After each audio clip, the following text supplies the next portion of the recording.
Nanganak ang atong kanding.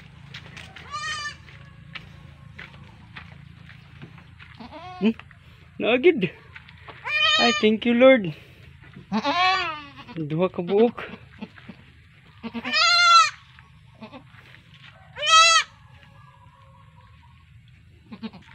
Puro buyag, puro mga ito man ang inahan niya. Na may kulay puti ang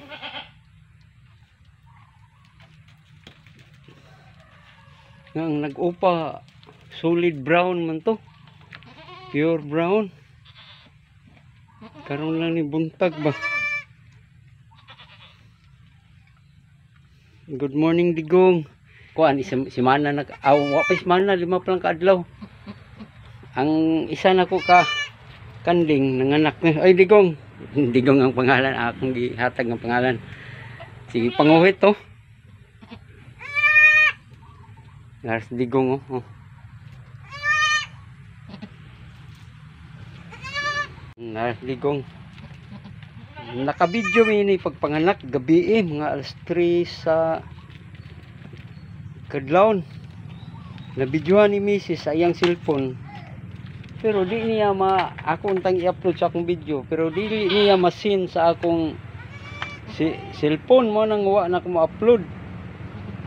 Nya ga-expect po ko nga ang kini siyang itom kini siya nga bago lang nanganak ron.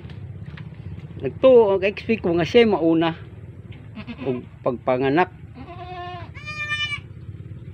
Nya karon pa man siya nanganak kini nauna nig mga 4 days. 4 kaadlaw oh. First time pa man niya nga nanganak mo na nga ang iyahang anak isa anak man kuno na basta first time pa isa pa ang anak ko. Kini siya 4 days na ni siya. Karon na siya kauban nga gamay. Kaya nanganak man ni ron adlawan eh. Pizza 13. Karon nga buntag sa oras ron mga alas 6:30 wala city baron. Bung ko sige magsinggit. Good. Very good ha.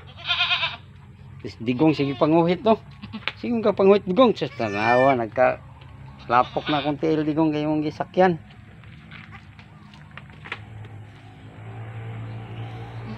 Atong kanding mga katatay dili maayo kung sayo pas buntag pakauno na to kaya ang mga dahon manggod ngayon lang ginakaon basa pa mana nga makita mo sa kanang butoy-butoy riskilid sa baba sa kanding mo na may tabo sila ha mo na nga ginapagawas na ko ang akong mga kanding sa oras na sa mga 9:30 tulid yun ang init alas 9 nagto sa 10 o'clock nya sa hapon pagkuhaon ako ang kanding mga 4 o'clock kay higkan man eh di man ingon nga binuyan nga sila rin mo pag binuyan sila rin may mo dagan-dagan dito o sila rin po mo kanas amo na og sa ilahang sa ilahang tangkal o kulungan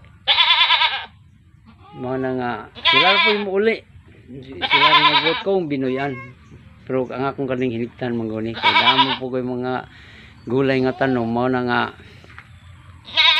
ginahigtan ako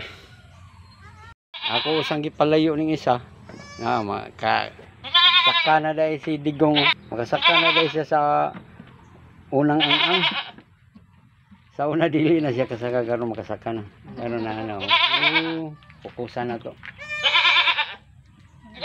ginatilapan pa sa inahan ang inunlan kung sa Bisaya pa inunlan Uy tahimik lang siya ba huwag siya tingog ang isa kay ni tingog na ganina mabitang nadungog na ako nga nagluto ko dito mo nang nidagan na ko diri yung iso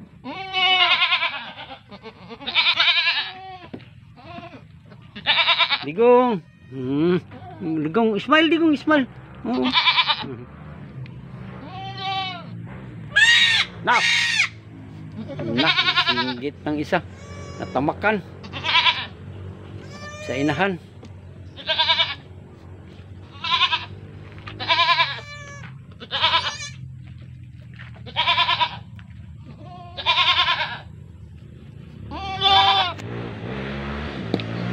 Oo. Slide.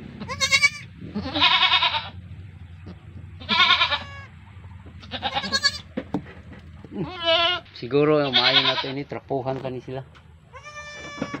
Sige.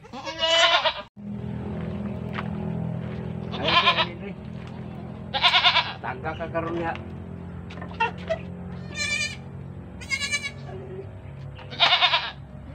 Yan kay.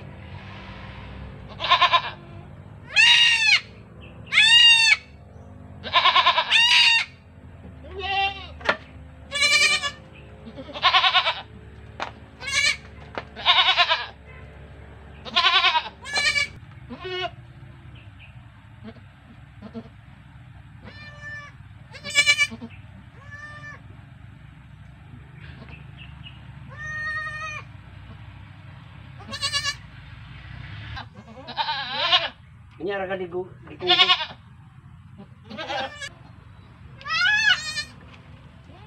Ay katrapuhan para makuha ang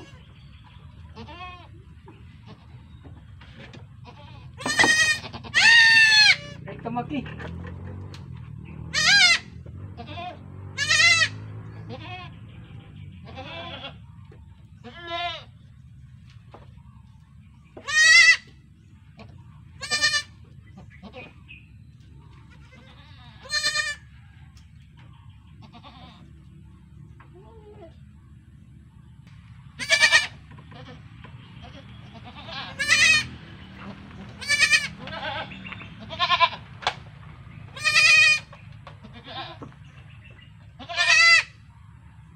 Digong, sige dulo si digong. Digong ayaw mag-action.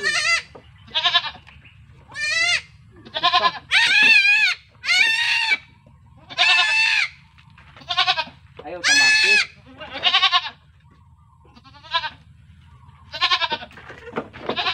Digong ayaw.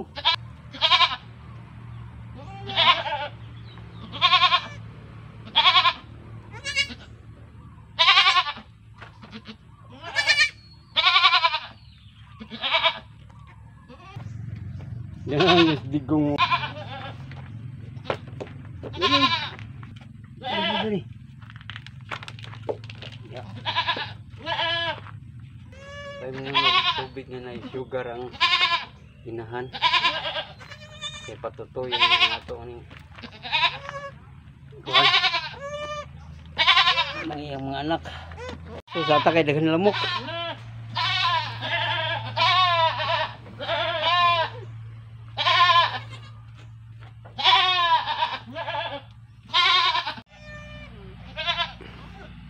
Pagkatapos mga anak, meron painumin natin ang inahin ng sugar na may tubig. O ito sugar. Ano siya? Lalagyan natin ng tubig.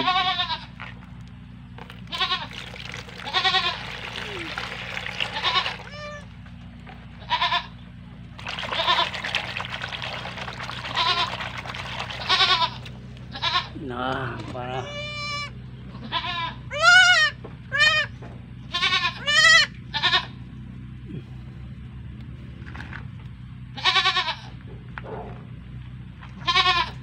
tapos yung didi ng kambing punasan natin para makapag dudo na ang maliit. Bebe, ali. Ali. Bebe, kuha.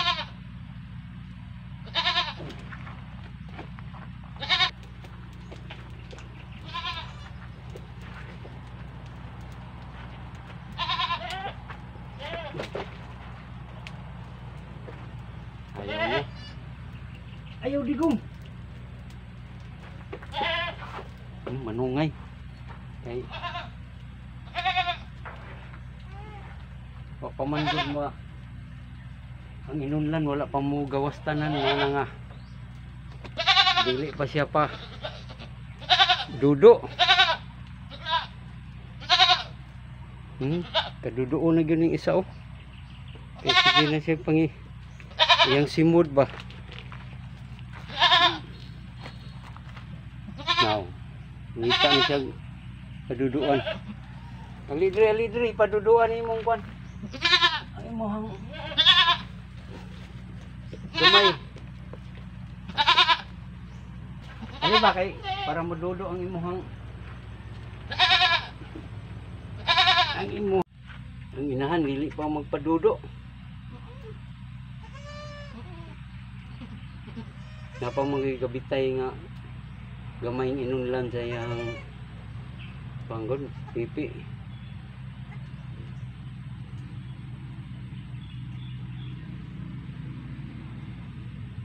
Init.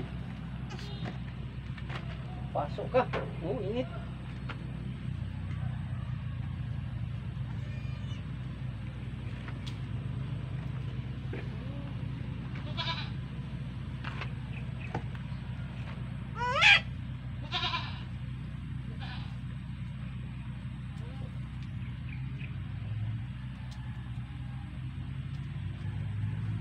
Ayaw lagi dia, kainit. Tingnan mo si digong.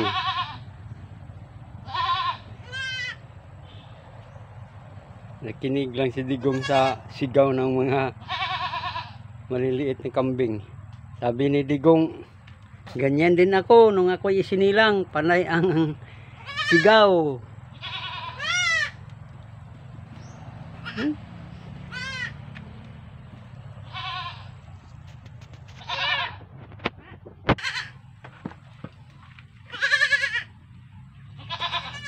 Kung ka digong, duka ka?